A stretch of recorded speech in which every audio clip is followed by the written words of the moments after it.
2024 has been an amazing year. We returned to the south of Chile and Argentina, where we encountered all kinds of landscapes and climates. And to finish the year, we find ourselves in the very north of Argentina. It's been anything but boring.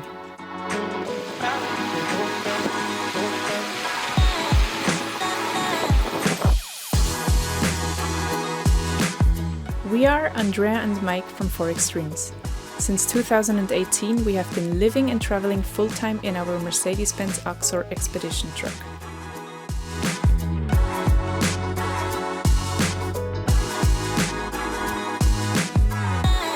Join us on our journey around the globe.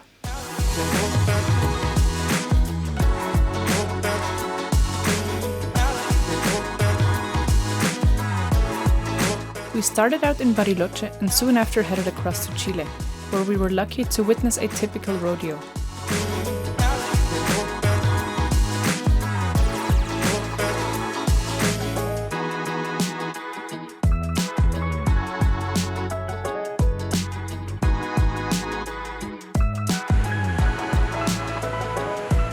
Close by, we visited some waterfalls and then made our way to one of our favorite national parks so far, the Conguilleo National Park.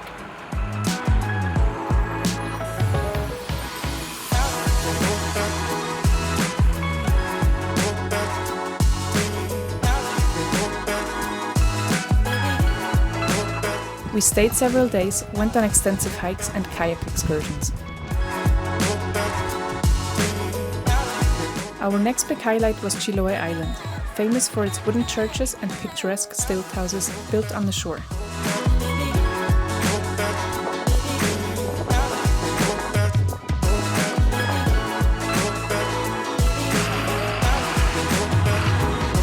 A short ferry ride took us back to the mainland, where we hiked to an active volcano and then started heading south on the famous Carretera Austral.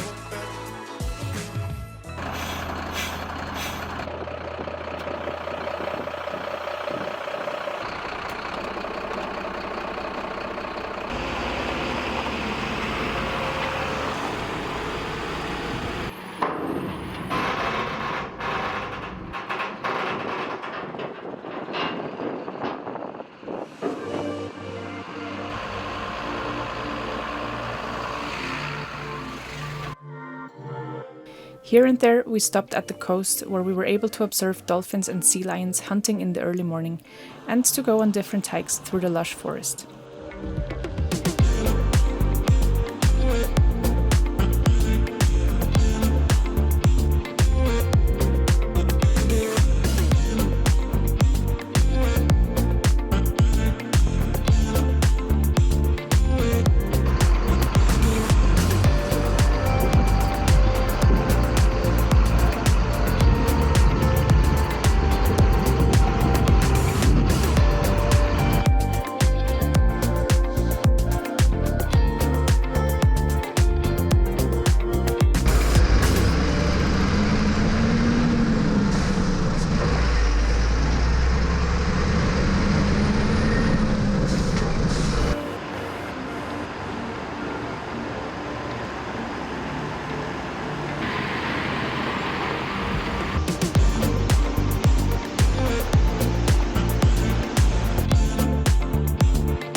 In Coyhaique, the last big town on the way south, we stopped for several days at our friend's place, changed some oil filters on the engine, and got several things welded on the truck.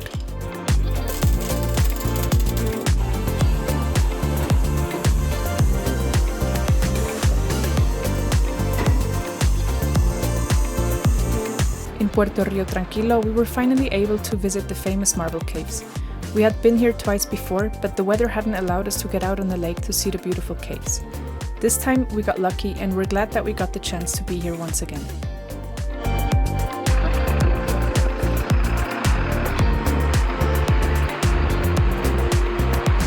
The distance from Coyhaique to Villa O'Higgins, the end of the Carretera Austral, is only 560 kilometers, which might not sound like much, but the road is not very wide and very windy, so it takes time to cover the distance.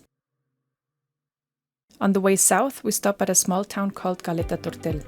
Instead of streets, the whole town is connected with wooden walkways over the largest river of Chile.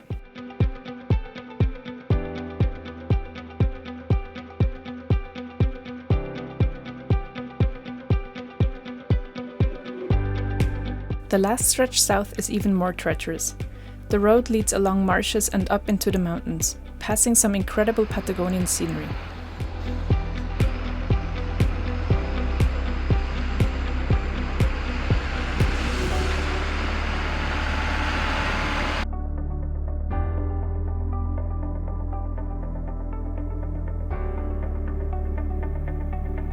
And finally, we reach the end of the Ruta 7, marked with a wooden sign and barely any space to turn around. We spent nearly 1 week in Villa O'Higgins. The town only has around 500 inhabitants. There are a few small shops selling basic supplies and small bakeries where we get fresh bread and something sweet. We spent the time enjoying local hikes to explore the forested hills and admire snowy peaks and glacier within the nearby southern Patagonian icefield. How's the hike? Steep. Very steep, huh? But nice. And the views are great. Yes, they are. Yes, they are.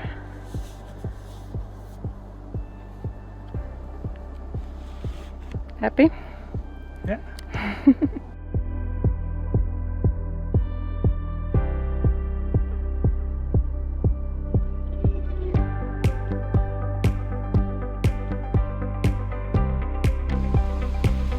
For our next part of the journey, we have to drive back a part of the winding dirt road to a small pier where we board a ferry which will take us through the fjords of Chile.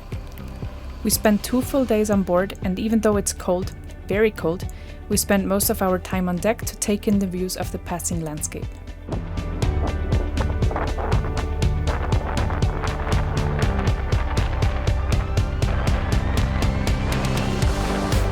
The captain makes a little stop at a shipwreck and later at a settlement called Puerto Eden, which is considered one of Chile's most isolated inhabited places.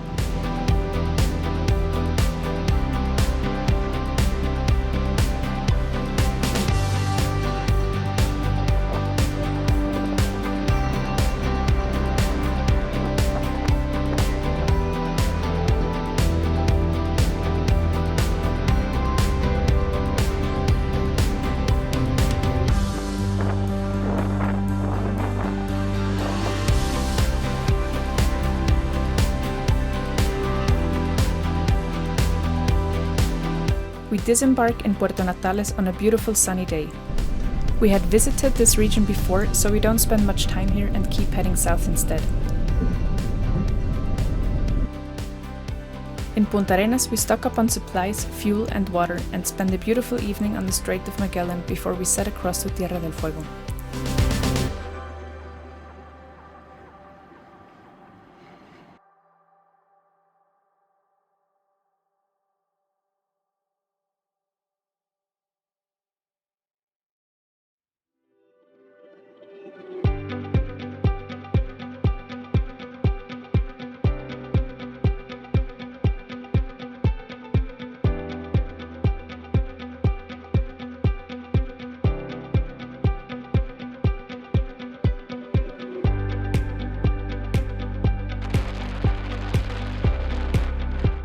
After a visit at the only king penguin colony on the American continent, we get off the main tourist route. Our goal is to explore the Chilean side of Tierra del Fuego.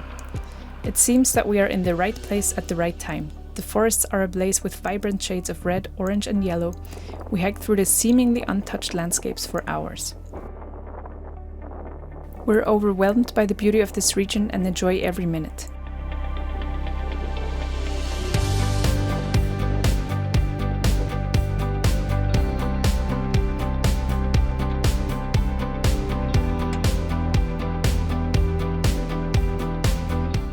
The best hikes in a long time.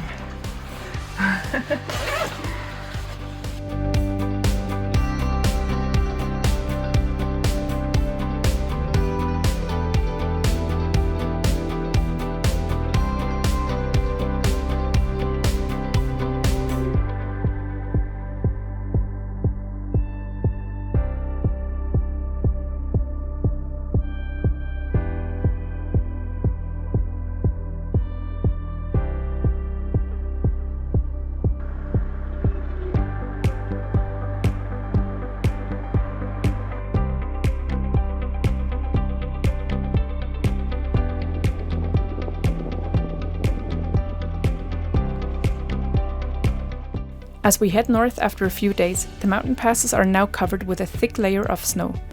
Another surprise for us. Once winter sets in, the roads will be closed for several months, so we were lucky to see it like this.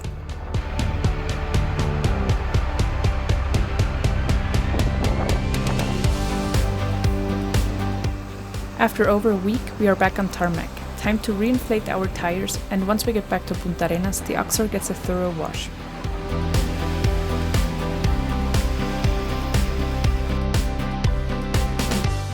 From now on, we will be heading north through Argentina. Because we mainly drive on gravel roads, Mike checks the Oxor regularly to make sure that everything is where and how it's supposed to be.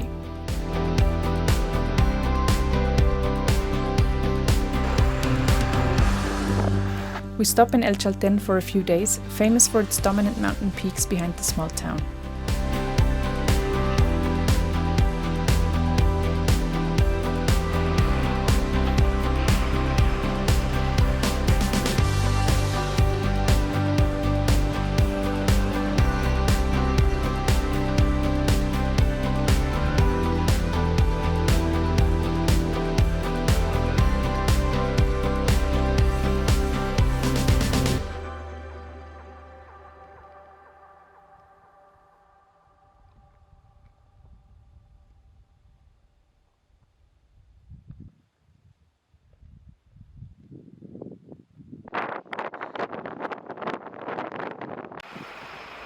Several days later, we are surprised by a snowstorm again. We decide to stay on the route and try to make it through the mountains.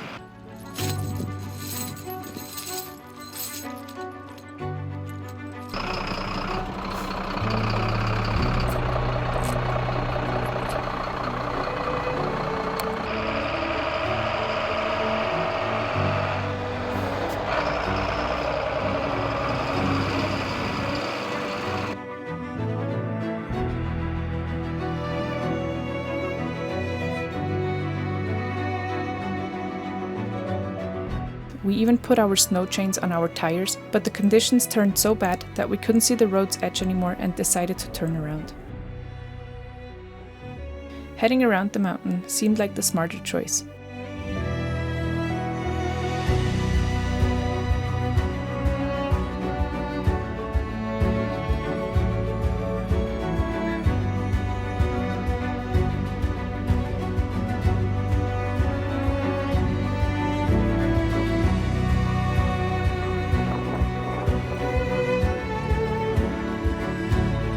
Over the next period, the days changed between autumn and winter.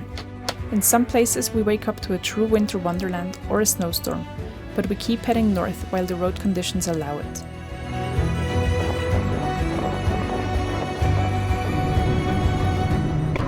Mike has to clean the windshield wipers from time to time. They keep icing up and then we don't see anything. He's loving it, as you can see.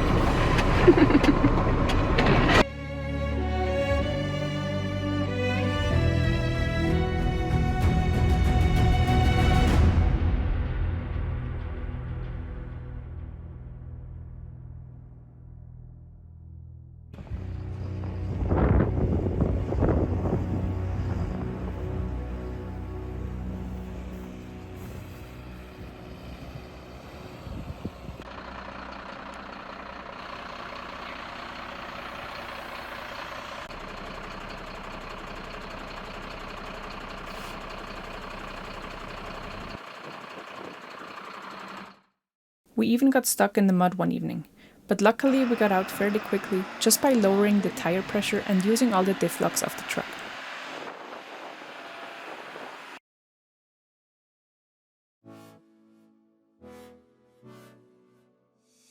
In Neuquén we decided to regroove our tires to get more mileage out of them, and on the same day sadly we had a break-in attempt on the truck. With the help of the nearby Mercedes-Benz dealer, the damaged door was fixed within a week, and we were ready to hit the road once again.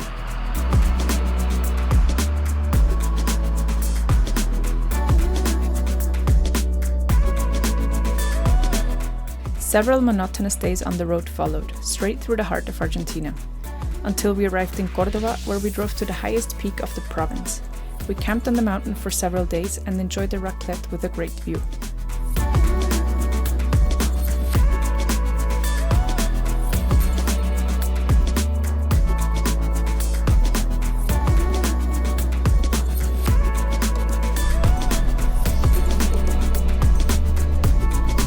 A very narrow road with uncountable pin needle turns led us into a yet new corner of Argentina.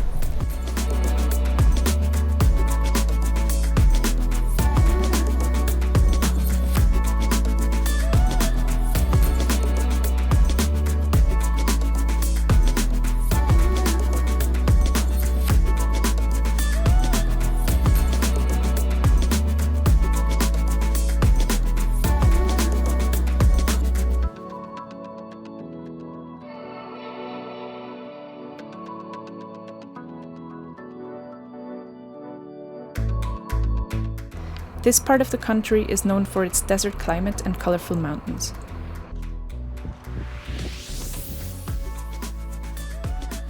We explore little canyons on foot, are astonished by the immense size of cacti, and enjoy little markets in the villages.